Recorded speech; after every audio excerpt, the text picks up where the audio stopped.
Berbagai kisah tanah Jawa dan sejarah masuknya agama Islam ke tanah Jawa diwarnai berbagai versi cerita. Salah satunya pertarungan adu kesaktian antara Syekh Subakir dan Eyang Semar. Hanya saja, kisah ini tampaknya masih diwarnai dengan nama-nama samaran perumpamaan. Berikut, kami akan menyampaikan sebuah versi paling berbeda dari kisah-kisah yang pernah Anda baca. Tak diketahui pasti tahun berapa Syekh Subakir memulai perjalanannya. Namun, pada tahun 1404 Masehi, Syekh Subakir tiba di tanah Jawa dengan misi untuk menyebarkan agama Islam. Syekh Subakir diutus oleh dinasti Utsmaniyah lantaran utusan-utusan sebelumnya tak pernah kembali dan selalu gagal mengemban tugas untuk menaklukkan Pulau Jawa. Syekh Subakir yang seorang ahli ruqyah ini diharapkan oleh Sultan Muhammad I, dari Kekaisaran Ottoman, Turki diharapkan bisa menaklukkan Pulau Jawa lantaran keangkerannya yang luar biasa.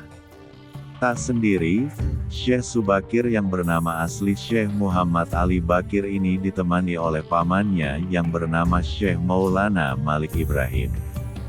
Syekh Maulana Malik Ibrahim, dalam kisahnya kemudian pergi ke lereng Gunung Slamet dan berhenti di Pancuran 7 di Batu Raden, Purwokerto. Di sini ia berendam di air Pancuran 7 yang bersuhu hangat dan mengandung belerang dari Gunung Slamet untuk menyembuhkan penyakit gatal yang dideritanya. Syekh Maulana Malik Ibrahim yang kemudian mendapat julukan Sunan Gresik.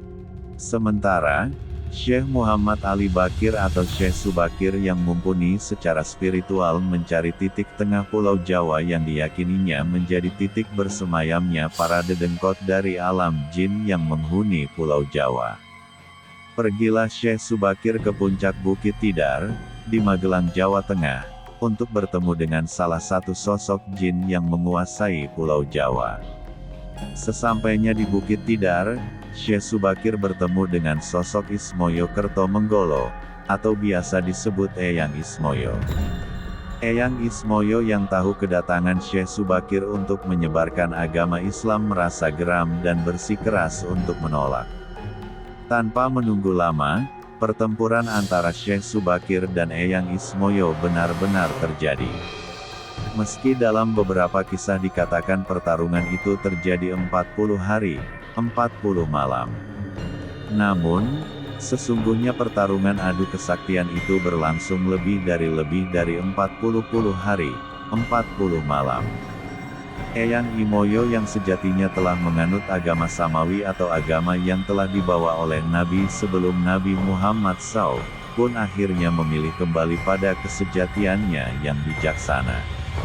Eyang Ismoyo menyadari, jika pertarungan terus dilanjutkan, maka tanah Jawa akan semakin terguncang dengan berbagai keadaan alam yang tak pasti. Ia pun mengajak Syekh Subakir untuk berunding. Perundingan itu dilakukan di Bukit Menoreh, atau orang saat ini biasa menyebutnya Puncak Suroloyo, di Yogyakarta. Di tempat ini, Syekh Subakir bukan hanya berdua dengan Eyang Ismoyo, namun ada juga Astadewa, salah satu sosok jin penguasa tanah Jawa yang hingga saat ini diyakini oleh beberapa spiritualis eksistensinya masih ada. Astadewa adalah adik dari Eyang Ismoyo, namun secara posisi ia memiliki kekuasaan yang lebih dibanding Eyang Ismoyo. Di Bukit Menoreh inilah, Syekh Subakir terlibat perjanjian dengan Astadewa dan Eyang Ismoyo. Salah satu yang menjadi poin penting perjanjian tersebut adalah, siapapun di tanah Jawa boleh memeluk agama Islam, yang penting tidak dipaksa dan agama Islam tidak boleh menghilangkan budaya Jawa. Isi perjanjian Syekh Subakir dengan Eyang Semar. Kegaiban Pulau Jawa memang tidak ada habisnya. Bahkan, dedengkot cikal bakal kejayaan Pulau Jawa tak bisa lepas dari kisah Syekh Subakir dan Eyang Semar atau Sabdo Palon yang bertarung secara gaib di puncak Bukit Tidar, Magelang, Jawa Tengah, pada tahun 1404 Masehi. Pertarungan sengit kedua tokoh ini tak dimenangkan oleh siapapun. Padahal, Syekh Subakir dan Eyang Semar Badranaya sudah bertarung selama 40 hari, 40 malam. Lantaran tak ada yang kalah, kedua tokoh ini memilih untuk berunding. Dari beberapa sumber, Syekh Subakir lalu diminta oleh Eyang Semar untuk menjelaskan apa itu Islam kepadanya. Setelah mendengar penjelasan Syekh Subakir, Eyang Semar sebagai pengayom tanah Jawa pun mengerti dan memahami apa itu Islam. Meski demikian, Eyang Semar tidak rela jika adat istiadat dan budaya yang sudah ada di Pulau Jawa terkikis oleh ajaran dari luar. Sebab itu, Eyang Semar yang memahami keislaman meminta Syekh Subakir untuk tetap menjaga budaya kejawen. Hal ini dilakukan dengan tetap membiarkan orang Jawa melakukan hal-hal yang menjadi kepercayaannya. Salah satunya adalah keberadaan ajaran Budi, atau Kapitayan, yang masih menjadi pegangan orang Jawa. Syekh Subakir yang juga memahami apa itu ajaran Kapitayan, pun menyanggupi dan berjanji tidak akan memaksa orang Jawa untuk memeluk agama Islam. Sebab, Syekh Subakir dan Eyang Semar sama-sama sepakat bahwa Kapitayan juga merupakan pegangan budi pekerti yang akan menuntun orang Jawa tetap pada fitrahnya. Setelah keduanya sama-sama setuju, Syekh Subakir lalu melanjutkan perjalanannya untuk menyebarkan agama Islam di Pulau Jawa. Sedangkan Eyang Semar memilih kembali ke pertapaannya. Adapun isi perjanjian antara Syekh Subakir dan Eyang Semar Badranaya adalah sebagai berikut. 1. Syekh Subakir dilarang menyebarkan ajaran agama Islam dengan memaksa apalagi dengan peperangan. Biarlah masyarakat Jawa memilih untuk memeluk agama Islam atau tetap pada agama nenek moyang mereka.